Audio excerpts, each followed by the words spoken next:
കൃഷ്ണ ഗുരുവായൂരപ്പാ ശരണം. പൊന്നുണ്ണി കണ്ണൻ്റെ ഉഷപൂജാലങ്കാരം രാവിലെ 4 മണിയോടുകൂടി മലർനിവേദ്യം കഴിഞ്ഞ് ശ്രീകോവിൽ നട തുറന്നു. പൊന്നുണ്ണി കണ്ണനത് ആ ശ്രീലകത്ത് പുഞ്ചിരിച്ച് നിൽക്കുകയാണ്. നെയ്വിളക്കുകളെല്ലാം നിറഞ്ഞ് കത്തുന്നുണ്ട്. അതിൻ്റെ ശോഭയിൽ പൊന്നുണ്ണി കണ്ണൻ്റെ പുഞ്ചിരി കാണാൻ കൂടുതൽ കൂടുതൽ കൂടുതൽ ഒരു ഭംഗിയുണ്ട്. പൊന്നുണ്ണി കണ്ണൻ്റെ തിരുമുഖം ചന്ദനം ചാർത്തിയിട്ടുണ്ട്. നെറ്റിയിൽ ഒരു സ്വർണ്ണഗോപിക്കുറി അണിയിച്ചിട്ടുണ്ട്. ചെവിയിൽ ചെവിപ്പൂക്കൾ വെച്ചിട്ടുണ്ട്. മാറത്ത് 2 സ്വർണ്ണത്തിലകങ്ങളും 2 സ്വർണ്ണമാലകളും ചാർത്തിയിരിക്കുന്നു. കയ്യൻ്റെ ചുമലിലായി 2 സ്വർണ്ണത്തിലകങ്ങൾ ചാർത്തിയിരിക്കുന്നു. പൊന്നിൻ കിങ്ങിണി കെട്ടി പട്ടുകോണകമെടുത്ത് ഒരു പീതാംബരപ്പട്ട് ഞൊറിഞ്ഞെടുത്തിട്ടുണ്ട്. കയ്യിൽ ഓടക്കുഴലുണ്ട്, താമരയുണ്ട്. സ്വർണ്ണ കിരീടം ചാർത്തി കിരീടത്തിന്മേൽ 3 തിരുമുടിമാലകളും 2 വലിയ വനമാലകളും ചാർത്തിയിരിക്കുന്നു. അങ്ങനെ സുന്ദരനായി പുഞ്ചിരിച്ച് നിൽക്കുന്ന സച്ചിദാനന്ദ കട്ടയെയാണ് നട തുറന്ന സമയത്ത് ഭക്തന്മാരെല്ലാവരും കാണുന്നത്. അവർക്ക് സന്തോഷത്തിൽ ആറാടി ആ പൊന്നുണ്ണി കണ്ണൻ്റെ തിരുനാമങ്ങളും ചൊല്ലി കണ്ണൻ്റെ അടുത്തേക്ക് അതാ ഓടി ഓടി ഓടി ഓടി പോണു. ആ സോപാനപ്പടിയിൽ നിന്ന് കണ്ണനെ കൺകുളിർക്ക കണ്ട് കണ്ണൻ്റെ തൃക്കാൽക്കൽ വീണ് നമസ്കരിക്കണോ, പ്രാർത്ഥിക്കണോ. കണ്ണൻ്റെ അനുഗ്രഹം അവർക്കെല്ലാവർക്കും എല്ലാം എപ്പോഴും ഉണ്ടാവണോ. ആ സുന്ദര രൂപം നമുക്കും നമ്മുടെ മനസ്സിലേക്ക് ഒന്ന് ആവാഹിച്ചാലോ. എല്ലാവരും നല്ലപോലെ പ്രാർത്ഥിച്ചോളൂ. പൊന്നിൻ കിങ്ങിണി കെട്ടി പട്ടുകോണകമെടുത്ത് പീതാംബരപ്പട്ട് ഞൊറിഞ്ഞെടുത്ത് കയ്യിൽ ഓടക്കുഴലും താമരയും പിടിച്ച് സർവാഭരണ വിഭൂഷിതനായി നിന്ന് പുഞ്ചിരിക്കുന്ന സച്ചിദാനന്ദ കട്ടയുടെ രൂപം എല്ലാവരും വിചാരിക്കൂ മനസ്സിലെ. അതാ പൊന്നുണ്ണിക്കണ്ണൻ നമ്മുടെ മനസ്സിൻ്റെ ഉള്ളിലേക്ക് അതാ കയറി വരണു.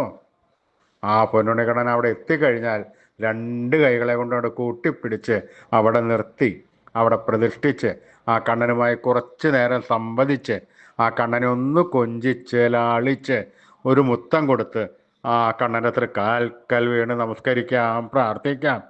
കണ്ണൻ്റെ അനുഗ്രഹം നമുക്കെല്ലാവർക്കും എല്ലാം എപ്പോഴും ഉണ്ടാവും. കണ്ണൻ്റെ തിരുനാമങ്ങൾ ഉറക്കെ ഉറക്കെ ജപിച്ചോളൂ. നാരായണ നാരായണ നാരായണ നാരായണ. സ്നേഹത്തോടുകൂടി ഭക്തിയോടുകൂടി വിശ്വാസത്തോടുകൂടി കണ്ണൻ്റെ തിരുനാമങ്ങൾ ഉറക്കെ ഉറക്കെ ഉറക്കെ ജപിക്കുക. കണ്ണൻ അത് കേൾക്കും. കേൾക്കാതിരിക്കാൻ കണ്ണന് പറ്റില്ല. അത് കേട്ട് കഴിഞ്ഞാൽ കണ്ണൻ്റെ ഒരു വരവുണ്ട് നമ്മുടെ അടുത്തേക്ക്.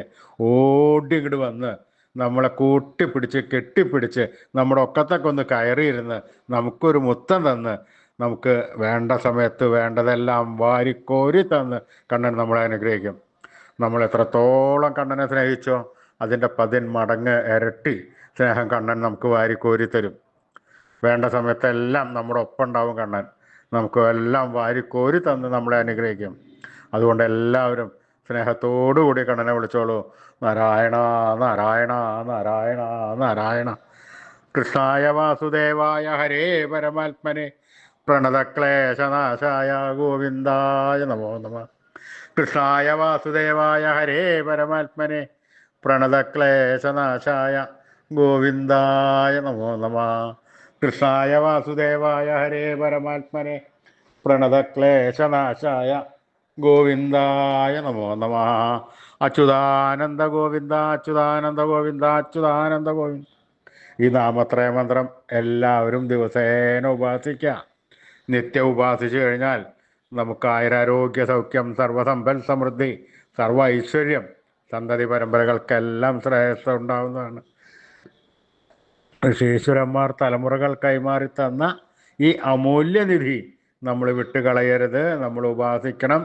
അതുമാത്രം പോരാ, നമ്മുടെ വരും തലമുറകൾക്ക് അത് ഉപദേശിച്ചു കൊടുത്ത് അവരെ കൊണ്ട് ഉപാസിപ്പിക്കുകയും വേണം. ഈ കലികാലത്ത് ജപിക്കാൻ പറ്റിയ ഉത്തമമായ മന്ത്രം കൂടിയാണിത്. അതുകൊണ്ട് ഇപ്പം തന്നെ എല്ലാവരും തുടങ്ങിക്കോളൂ നാമത്രയ മന്ത്രം ചെല്ലാൻ. അച്യുതാനന്ദ ഗോവിന്ദ അച്യുതാനന്ദ ഗോവിന്ദ അച്യുതാനന്ദ ഗോവിന്ദ.